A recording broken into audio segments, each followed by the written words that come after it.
Diop nee na ba fi yoon dang rek jol ne ngara le 13. Diop de ngi noonu.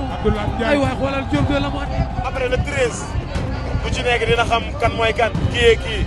dafa mbër mi ni koy gis moom am na kan kaw. Diop de du mbër mi ñu door mu daanu ci làmb.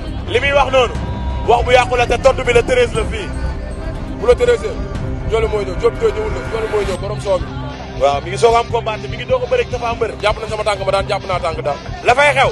nee ko duñ ko ko wax dañ ko koy wan. te bii combat bi leen dong moo ci war muy du ma daan te incha allah rabbi dinaa daan bu neexee yàlla suñu borom. bu lamb waxee dëgg du mën ak kii. ñaar ñoo xamante ni dañoo mel ni dañoo xiifante woon.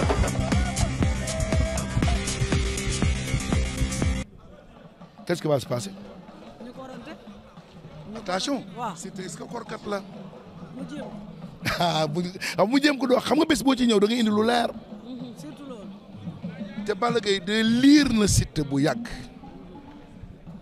mais Siteu donc li mu bëgg Balla Gaye indi ko ci bés mooy lii dama koy duma dafa réew dama koy yar dafa réew duma moromam man la daan ñuus daan na ma maanaam te Balla Gaye warul nekk ci état d'esprit boobu mais Balla Gaye daf ko war a dépasser te boo xoolee sur sa communication jàpp ma ni Balla Gaye 2 waraasu na ñaari baat yooyu keroog ba muy wax lu mu wax neen daf may ñuus neen daf may noq bu ñëwee na ko def kon cela veut dire que bu demee ba prononcé ko rek cela veut dire que loolu mu ngi ci moom maintenant est-ce que loolu la war a bëri Siteu Modou Lo dafa ñëwoon ni tey ma corrigé ko làmb ji dungoot mu ne tey ma jeexal ko pourtant moo indi coow li teg na mbagg ak tegu mbagg ak ci ginnaaw saaku ya parce que mu dafa dem ba benn instant mu bëgg a jeexal bés bi donc Balla Gaye de warul ñëkk ak Siteu waru ko jeexal combat stratégie la naxante la parce que Balla Gaye de da koy wóor ne que am na fu mu yegg Siteu li mu bëgg dana ko am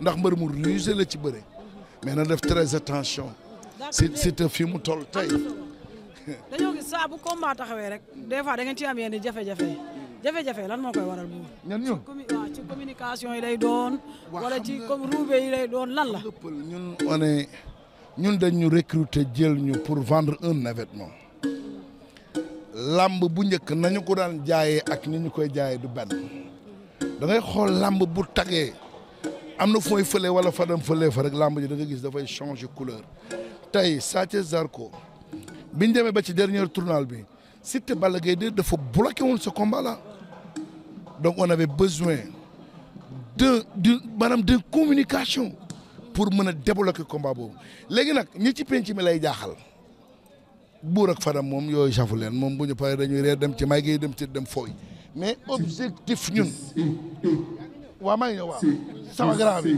objectif ñun bi ñuy am mooy que ñaari camp yëpp ñu xabtal leen ba ñu gëm bés bi buñ ko gëmee bu promoteur bi tëggee mu neex bu subaa pël dina tëggaat yeneen journée promoteur nag bu ci tëgg perte bala ngaa tëggaat xoolaat ko donc ñun ñii di wax intérêt lamb lañu pël def nga émission bopp ba pare ñu waral di la saaga pourtant yooyu mooy émission yi dàq ci nga jot def mbër ya ci ñëwoon da nga gis pël ñami-ñami yaa ko jox valeur donc dañu il faut que ñun Sénégal ñu xam fan la communication toll gis nga boxe bi Mike Tyson décroché boxe dafa amoon problème ñaari boxeur ñoo ko jaay bu ñuy wax Mayweather ak McGregor ñëw def communication boo xam ni américain kenn na la watul foofu la làmb toll te pareeguñu de attention Mbaye ay saytaane lañu ay seytaane lañ ne buur laa bëgg nag taay mbaay taxawaay buur gi la taxawe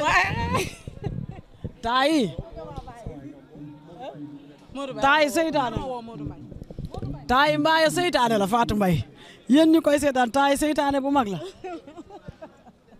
Modou Mbaye nee na ñuy xaar ko mu ñëw mais daa mel ni yëf yi mi ngi waaj a commencé def am na mbër bu ñëw ne mbëru premier combat yi la deuxième yi ñu ngi noonu mbër yaa ngi ñëw gis nga leen ne fu mu toll nii kay heure bi jot na dañuy ñëw waaye tey dina saturé de tey accusation yi dafa manqué de mbokk yi ngeen jàpp si rek tey moom affaire dafa këtt ma ne pexe yi ma amoon yëpp def naa ko pour dugal pexe yëpp amoon def naa ko mais gis nga non tey dafa xaat de mais pël loolu parfois da ciy baax pour sécurité bi nag loolu tamit baax na ci parce que ñëpp suñu bëggee ñëw tamit day xaw a metti. non du question sécurité sax maanaam fi ñu ko doon defee fii moo gën a yaatu.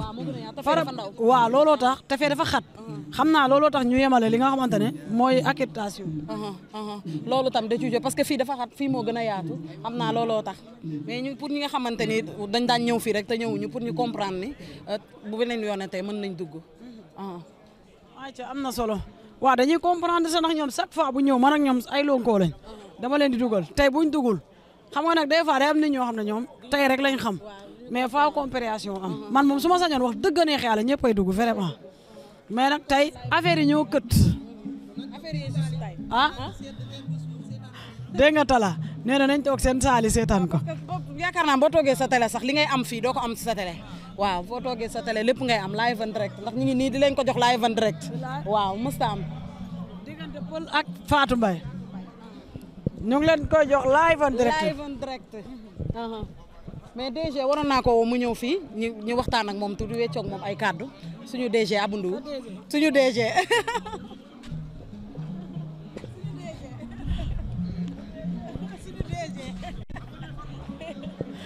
ayca mu ngi noonu mbokk yi.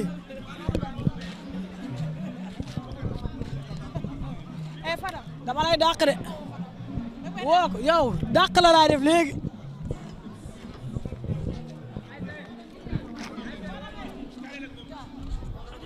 ayca Quench.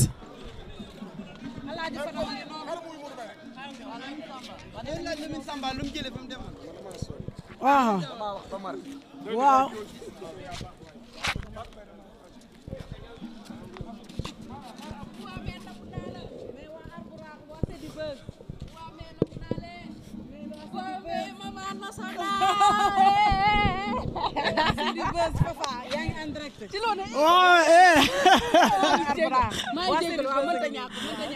kii nekkatu waaw.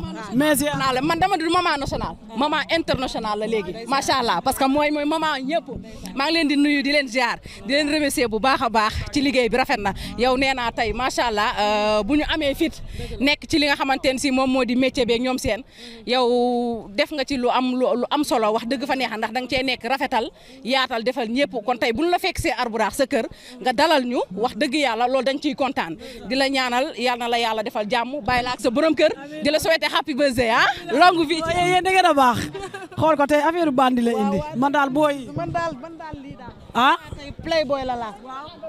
Papa tey affaire bandi nga indi. nee naa leen lépp rek sotti te def ci la pël comme ni ma ko waxee rek. yaa ngi ko gis muy dagg yaramam. gis nga ko mi ngi naan gis. nee naa leen Arbouraax yaa tout. yaa tout dëgg ne. Arbouraax yaa tout. te nee nañ cëru nangu. jël na cëru bañ. ma saam. kenn du yéen a ñàkk ñaan nag. kenn du yow ma ne ko yéen a baax nag.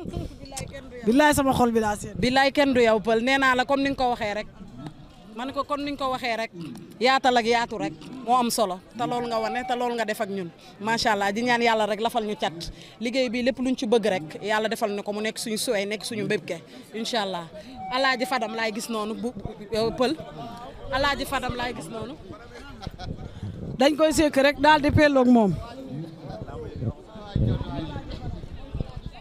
ma ne ko moom alaaji Fadam. alaaji Fadam yaa ngi may dëgg sa tànk yi.